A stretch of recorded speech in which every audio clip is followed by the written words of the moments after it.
Welcome to Winners Academy Prayagraj. तो कैसे हैं आप सब। जैसा कि आपको पता होगा कि आज ये हमारी पहली क्लास है बायोलॉजी एनसीईआरटी की क्लास 12 की, ठीक है, जिसमें हम कवर करने वाले हैं पहला चैप्टर यूनिट फर्स्ट का पहला चैप्टर हम कवर करेंगे। अब देखिए थोड़ी सी इंफॉर्मेशन मैं दे देता हूं। अगर आप एनसीईआरटी को ओपन करते हैं, ठीक है, एनसीईआरटी आपके पास होगी, उसमें जो यूनिट फर्स्ट है टोटल 5 यूनिट है, ठीक है, जिनमें से पहली यूनिट में 4 चैप्टर दिए हुए हैं। चारों चैप्टर जो है वो रिप्रोडक्शन वाले चैप्टर है।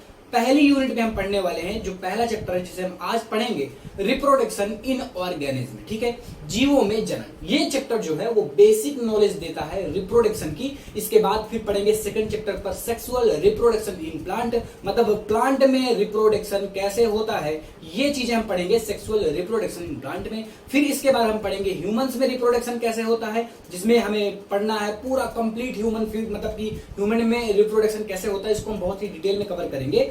फिर आती है रिप्रोडक्शन हेल्थ, जिसमें हम हेल्थ वगैरह की बात करते हैं, रिप्रोडक्शन से होने वाली बीमारी की बात करते हैं, बहुत सारी चीजें, मतलब प्रिकॉशन वगैरह की बात करते हैं, ठीक है। अब ये बात आती है कि भैया जो रिप्रोडक्शन इन ऑर्गेनिज्म है उसको आज हमें स्टार्ट करना है, और ये आज हमारा क्या है, पहला चैप्टर है। तो पहले चैप्टर के बारे में थोड़ी सी इंफॉर्मेशन मैं आपको दे देता हूँ।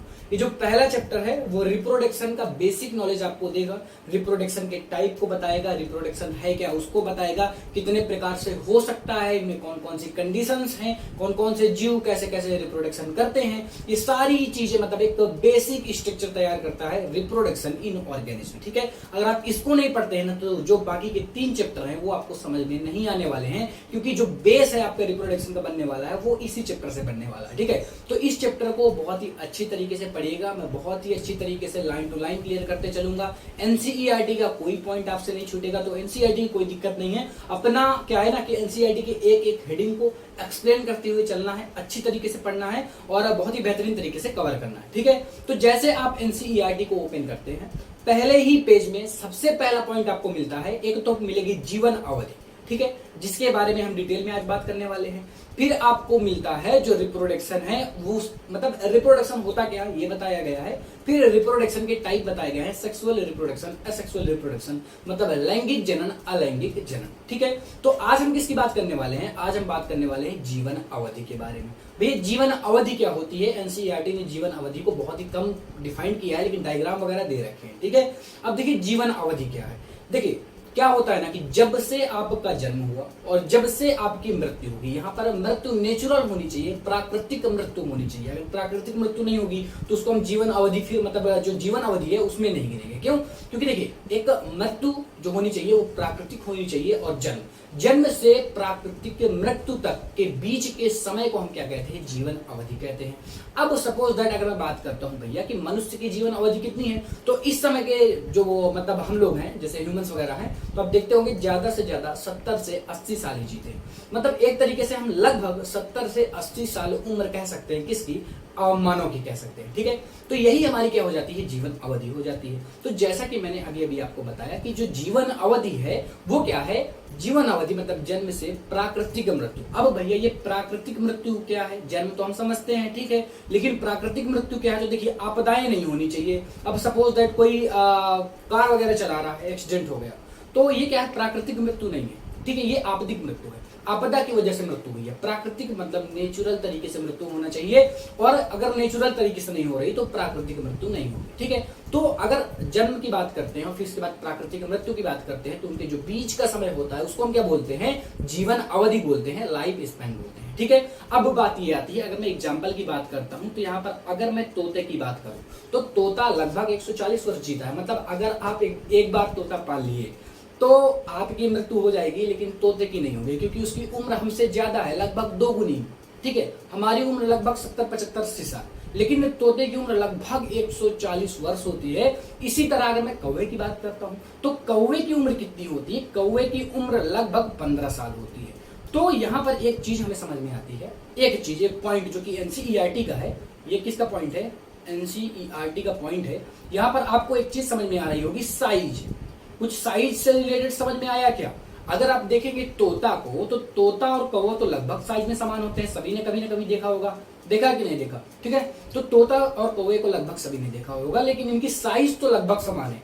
लेकिन अगर इनके जीवन अवधि की बात की जाती है तो जीवन अवधि में जरा देखिए तो अंतर देखिए कितना बड़ा अंतर आ रहा है, 140 वर्ष एक तोते की है, जबकि कौवे की केवल 14 वर्ष। मतलब आप यहां से एक चीज तो कह सकते हैं कि ये जो जीवन अवधि है कहीं ना कहीं आकार से कोई संबंध नहीं रखती, ठीक है। और इसी से रिलेटेड आपकी यूपी बोर्ड में बहुत ही प्यारा सा क्वेश्चन पूछा जाता है, क्या जीवन अवधि में आकार का कोई संबंध है क्या? और अगर है तो इसको अच्छी तरीके से स्पष्ट कीजिए, उदाहरण के साथ स्पष्ट कीजिए, नहीं है तब भी इसको अच्छी तरीके से स्पष्ट कीजिए, ठीक है। ये क्वेश्चन कैसे भी घुमा फिरा कर पूछा जा सकता है, लेकिन बहुत ही अच्छा क्वेश्चन है। अब देखिए इसको हम स्पष्ट करते हैं, सिंपल सी बात है, ठीक है। तो पहली बात तो यही आती है कि जीवन अवधि का आकार से कोई संबंध नहीं है, अभी अभी मैंने आपको बताया, और जो एग्जाम्पल मैंने बताया है एज इट वही एग्जाम्पल आपको एग्जाम में लिख के आना है, ठीक है। तो पहला point, it is the very important point of NCERT, जीवन अवधि आकार से कोई संबंध नहीं रखती है। मतलब ये नहीं है कि तोता और कौवे का आकार लगभग समान है तो इनकी जीवन अवधि भी लगभग समान होगी या थोड़ा बहुत इधर उधर होगा। और अगर लगभग समान होती तो तोते की उम्र तो 140 वर्ष है, कहां कौवे की उम्र केवल 14 वर्ष होती है, ठीक है। तो ये चीज आकार का तो आपको बहुत ही बेहतरीन तरीके से समझ में आ गया होगा कि आकार से भैया कोई संबंध नहीं है इसका, ठीक है। ये पहली बात रही। अब इसको कैसे आपको लिखना है साथ साथ, जैसे कि आप यूपी बोर्ड के स्टूडेंट हैं, मैं साथ साथ आपको लिखने का मेथड बताते चलूंगा, क्योंकि देखिए अगर आप अच्छी तरीके से लिख देते हैं ना तो आप लिखावट में आपको नंबर बहुत ज्यादा मिलते हैं, जबकि सीबीएसई बोर्ड में ऐसा नहीं होता। लेकिन यूपी बोर्ड में अगर बंदा अच्छे से लिखता है तो उसके नंबर इंक्रीज होना बनता ही है, नंबर इंक्रीज होते ही है, ठीक है। देखिए जो बायोलॉजी में टारगेट है अपना, वो लगभग अच्छे नंबर या मैक्सिमम नंबर लाना नहीं है, ठीक है। कंप्लीट नंबर, अगर बायोलॉजी का पेपर है तो उसमें हमें 100 आउट ऑफ 100 चाहिए तो चाहिए, चाहे जैसे हैं, ठीक है। तो इसीलिए मैं आपको लिखने का मेथड भी बता रहा हूं। देखिए जीवन अवधि का आकार में कोई संबंध नहीं रहता, ये तो पहली ही लाइन आप लिख देंगे। इसके बाद आप एग्जाम्पल लिखेंगे। एग्जाम्पल क्या है? तोता और कौवा बेस्ट एग्जाम्पल है, सभी ने कभी न कभी देखा होगा, और ये इससे अच्छे एग्जाम्पल शायद कुछ नहीं हो सकता, ठीक है। तो अगर मैं तोते और कौवे की बात करता हूं, फिर आप एक्सप्लेनेशन मतलब स्पष्टीकरण डालेंगे और एक्सप्लेन करेंगे इस चीजों को। यहां पर तोता और कौवे का आकार लगभग समान है, ठीक है। अगर आप दोनों के आकार को देखेंगे तो लगभग समान है, लेकिन जीवन अवधि को देखेंगे तो बहुत बड़ा डिफरेंट देखने के लिए मिलता है।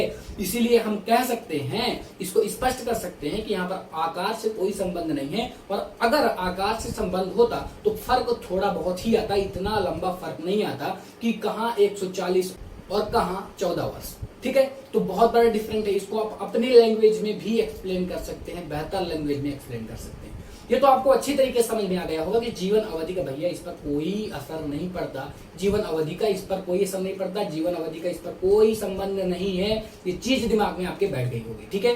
अब बात आती है, ये एनसीईआरटी में दिया हुआ है, किस पर दिया हुआ है? एनसीईआरटी पर दिया हुआ है। सेकंड पेज जैसे आप ओपन करेंगे तो ये चीज आपको मिल जाएगी, लेकिन फिल नहीं किया हुआ है। जैसे मैंने यहाँ पर फिल कर दिया है, एलिफेंट की उम्र होती है 65 से 90 ईयर, ठीक है। तो ये चीज यहाँ पर मतलब वहां पर फिल नहीं किया हुआ, तो सब बच्चे अपने अपने एनसीईआरटी पर इसको फिल कर लें, और जो भी नोट्स बना रहा हो वो नोट्स ऐसे बनाए, एलिफेंट डाल दे और इस तरफ डाल दे 65 to 90 ईयर, ऐसे रोज डाल दे 5 to 7 ईयर, ऐसे करके नोट्स में भी एक बार लिख दे। ये सारे डाटा इंपॉर्टेंट हैं। कल जब आप 12th से निकलेंगे, किसी यूनिवर्सिटी पर जाना चाहेंगे तो सीयूटी आपका एग्जाम एक ऐड हुआ है शायद, तो उस एग्जाम को भी आपको क्वालिफाई करना है, वहां पर आपसे यहाँ से क्वेश्चन पूछे जा सकते हैं। इसीलिए जो एनसीईआरटी है उसको अच्छी तरीके से पढ़िए, क्योंकि आगे अगर आपको बढ़ना है तो एनसीईआरटी 11 12th की एटलीस्ट आपको आनी चाहिए, ठीक है। तो देखिए यहाँ पर अगर मैं एलिफेंट की बात करता हूं तो 65 से 90 ईयर इसकी उम्र होती है। रोज की बात करता हूं तो कितनी होती है? 5 से 7 ईयर इसकी उम्र होती है। कौवे की तो मैंने आपको बता ही दिया 15 साल होती है, 14 से 15 साल होती है। तोते की भी मैंने आपको बता दी, पैरेट 140 वर्ष होती है लगभग। अब देखिए गाय की अगर आप देखेंगे तो गाय की बेचारी की केवल 15 से 25 वर्ष, ठीक है। लेकिन तोता की यहाँ पर सबसे ज्यादा है, जबकि अगर इसका आकार देखें तो कितना छोटा है, तो आकार वाला तो अब आपको कॉन्सेप्ट अच्छी तरीके से समझ में आ ही जाना चाहिए, ठीक है। अगर मैं बात करता हूँ किसकी, डॉग की बात करता हूँ तो 20 से 30 ईयर होती है। तो इससे बेहतर ये है भैया कि कुत्ते को ना पालकर आप तोते को पालिए। देखिए कोई जानवर अपने साथ रहता है तो उसके साथ क्या हो जाता है, अपनी फीलिंग्स जुड़ जाती हैं, जुड़ाव हो जाता है एक तरीके का। और अगर आप कुत्ते वगैरह को पालते हैं तो आपको पता ही है कि 20 से 30 साल अगर ये पूरी उम्र जीता है अपना, तो लगभग 25 साल में इसकी मृत्यु हो जानी है, तो दुख होगा। इससे बढ़िया आप पालिए अपने तोते को, तोता आप भी खिलाइए, आपके बच्चे भी खिलाएंगे, तो इसकी उम्र बहुत ज्यादा होती है हम में से, ठीक है। और इसी तरह अगर मैं बात करता हूँ बटरफ्लाई की, तो 1 से 2 ईयर इसकी उम्र होती है, बहुत ही कम उम्र होती है। केले की बात करता हूं तो 20 से 25 वर्ष तक केले का पौधा जी सकता है। ठीक है, ऐसे ही करके अगर हॉर्स की बात करता हूं तो 62। और हाँ, यहाँ पर एक इंपॉर्टेंट है बनाना ट्री, ये भी बहुत ज्यादा इंपॉर्टेंट है। एक तो मैंने क्या बताया था, तोता, कौवा और बनाना ट्री, ये तीनों बहुत बहुत बहुत ज्यादा इंपॉर्टेंट है। इनकी जो जीवन अवधि वो आपको लर्न होनी चाहिए, याद होनी चाहिए। इसकी कितनी होती है, बनियान ट्री की होती है 200 से 300 ईयर होती है किसकी, बनियान ट्री की। ठीक है, ये कंप्लीट आपको क्या करना है, अपनी अपनी एनसीईआरटी पर फिल कर लेना है। ये कहीं से भी क्वेश्चन पूछे जा सकते हैं, आपको याद भी होने चाहिए। ठीक है, आगे बढ़ते हैं और आगे देखते हैं। अब यहाँ पर बात ये आई, आपने अभी अभी जीवन अवधि के बारे में देखा, क्या देखा कि जो जन्म होता है और प्राकृतिक मृत्यु, उसके बीच के समय को हम क्या कहते हैं, जीवन अवधि कहते हैं। ये चीज आपने डिटेल में कवर की। लेकिन देखिए, अगर सब चीज की जीवन अवधि निर्धारित है तो मतलब मृत्यु तो हो रही होगी, क्योंकि हम प्राकृतिक मृत्यु ले रहे हैं ना, तो मृत्यु तो तय है। यहाँ पर हम ये चीज कह सकते हैं कि जो जन्म है, जन्म के बाद मृत्यु तय है। जैसे व्यक्ति का जन्म होता है वो अपनी मृत्यु की तरफ लगातार बढ़ता रहता है। ठीक है, एक समय आता है, लाइफ मतलब जीवन अवधि खत्म हो जाती है और व्यक्ति की मृत्यु हो जाती है। मतलब यहाँ पर एक चीज तो तय हो गई कि व्यक्ति की मृत्यु तय है, जीव की मृत्यु तय है।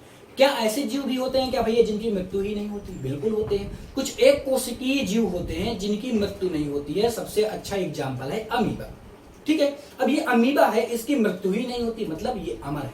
क्या कह सकते हैं, अमीबा को हम क्या कह सकते हैं, अमर। क्या ऐसा भी कोई जीव है जो अमर है? हाँ बिल्कुल, अमीबा जैसे जीव अमर होते हैं। भैया क्यों अमर होते हैं, अब देखिएगा ध्यान से। अमीबा जो रिप्रोडक्शन करता है ना, ये रिप्रोडक्शन के बाद जो संतान बनाने वाला है, ये ठीक इसी के प्रकार होती है। मतलब अमीबा जैसे ये है वैसे ही अमीबा एक बन जाएगा। एक तरीके से जो इसकी संतान होती है, इसकी संतति को हम क्या बोलते हैं, इसकी संतान को हम बोलते हैं क्लोन। क्या बोलते हैं, क्लोन। क्लोन क्यों बोलते हैं भैया? अच्छा, क्लोन किसको बोलते हैं? देखिए, क्लोन हम उसको बोलते हैं जो डिट्टो कॉपी, मतलब एकदम कॉपी पेस्ट कर दीजिए। फोटो कॉपी होती है ना, फोटो कॉपी एक तरीके से किस, फोटो कॉपी मतलब क्या होता है, क्लोन। ठीक है, एक तरीके से जो ये अमीबा है, जब इसकी संतान होगी ना, बिल्कुल एकदम कॉपी पेस्ट हो जाएगी इसकी संतान में।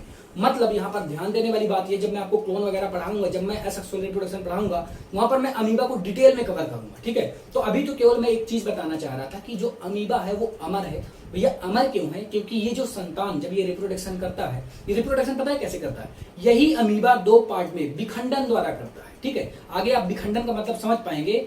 विखंडन द्वारा कर सकता है, पुनर्जनन द्वारा कर सकता है। अब ये दो तरीके से रिप्रोडक्शन कर सकता है, और ये अलैंगिक जनन द्वारा रिप्रोडक्शन करता है। ठीक है, अब देखिए, जब ये रिप्रोडक्शन करता है तो ये दो पार्ट में अलग हो जाता है। इसके जो न्यूक्लियस है, यहाँ पर ये जो न्यूक्लियस दिख रहा है, ये भी दो पार्ट में अलग हो जाता है और एक संतान का जन्म करता है। और जो संतान बनती है वो क्लोन, एकदम कॉपी पेस्ट होती है, क्लोन होती है। मतलब अगर मैं बात करता हूं इसकी अनुवांशिकी और इसकी कार्यकी, दोनों, ये दोनों रूप से क्या होता है, एकदम कॉपी होता है, एकदम समान होता है। इसीलिए हम इसकी संतान को क्या बोल देते हैं, क्लोन बोल देते हैं। अब देखिए, मैं तो इसको हमने ऐसा क्यों कहा कि भैया ये अमर होती है, क्योंकि अगर देखिए जो अमीबा है, अगर अमीबा का सपोज दैट कोई ये वाला पार्ट कट के गिर गया, तो ये जब कट के गिरेगा ना, ये जो पार्ट है ये कट के गिरेगा, ये फिर से अमीबा का निर्माण कर देगा। मतलब इसकी मृत्यु ही नहीं हो रही। अगर आप इसको काट देते हैं तब भी अमीबा बन जाता है, मतलब, और इसको कोई मार सकता ही नहीं। मतलब इसकी एक तरीके से नेचुरल मृत्यु जो वो नहीं हो सकती है। क्यों नहीं हो सकती है? क्योंकि देखिए, अगर ये करता कैसे ना, जब अपनी संतान बनाता है तो एकदम कॉपी बनाता है, एकदम कॉपी बनाता है, इसीलिए इसको क्लोन बोलते हैं। और क्लोन होने के कारण ये क्या, अमर हो जाता है, इसकी मृत्यु होती ही नहीं है। ठीक है, तो अमीबा जैसे कुछ जीव ऐसे भी हैं जो मृत्यु नहीं करते हैं। अमीबा रिप्रोडक्शन कैसे करता है, इसके क्या क्या स्टेप होते हैं, वो तो मैं आगे आपको क्लियर ही करूंगा। ठीक है, एक एक चीजें क्लियर करूंगा। अभी के लिए मैंने केवल ये बताया कि अमीबा क्या है, एक कोशिकीय एक ऐसा जीव है जो अमर है। अमर क्यों है? क्योंकि ये मृत्यु इसकी नहीं होती। अगर ये कटेगा तब भी ये अमीबा बना देगा। संतान कैसे बनाता है? विखंडन द्वारा बनाता है। जो संतान बनाता है एकदम क्लोन होती है, जेनेटिकल रूप से एकदम समान होती है, एकदम डिट्टो कॉपी होती है, तो इसीलिए इसकी मृत्यु अनिश्चित है। देखिए, इसकी जो नेचुरल मृत्यु है वो नहीं होती है, और इसीलिए हम इसको क्या बोल देते हैं, अमर बोल देते हैं। ये इसका किसका एक्सेप्शन हो जाता है? एक्सेप्शन किसका है? ये एक्सेप्शन इस बात का है कि जो प्राकृतिक मृत्यु है वो सभी जीवों की निश्चित है, लेकिन अमीबा जैसे कुछ जीव ऐसे भी हैं जिनकी प्राकृतिक मृत्यु नहीं होती। ये पूरा जितना मैंने आपको समझाया वो आज का लेक्चर था, बहुत ही छोटा लेक्चर था। ऐसे ही हम टॉपिक वाइज चीजों को कवर करेंगे। अब आप एनसीईआरटी पढ़ेंगे ना तो एक एक चीजें समझ में आएंगी। एनसीईआरटी पर अमीबा का डायग्राम दिया हुआ है जिसको मैं एक्सप्लेन करूंगा जब मैं अलैंगिक जनन को पढ़ाऊंगा, ठीक है। वहां पर मैं अच्छी तरीके से बताऊंगा कि अमीबा कैसे रिप्रोडक्शन करता है, ठीक। जब आप एनसीईआरटी पढ़ेंगे ना तो बहुत ज्यादा मजा आने वाली, क्योंकि मैं जो एक एक टॉपिक है उनको ले रहा हूँ, एक एक एनसीईआरटी के जितने भी टॉपिक है ना उस हेडिंग को ले रहा हूँ, उसको अच्छी तरीके से एक्सप्लेन कर रहा हूँ अपनी लैंग्वेज में। अब जब आप एनसीईआरटी पढ़ते हैं ना बहुत ज्यादा मजा आने वाली है आपको, ठीक है। तो फिर मिलता हूँ मैं आपसे नेक्स्ट लेक्चर पर। Thank you so much for watching, tata bye.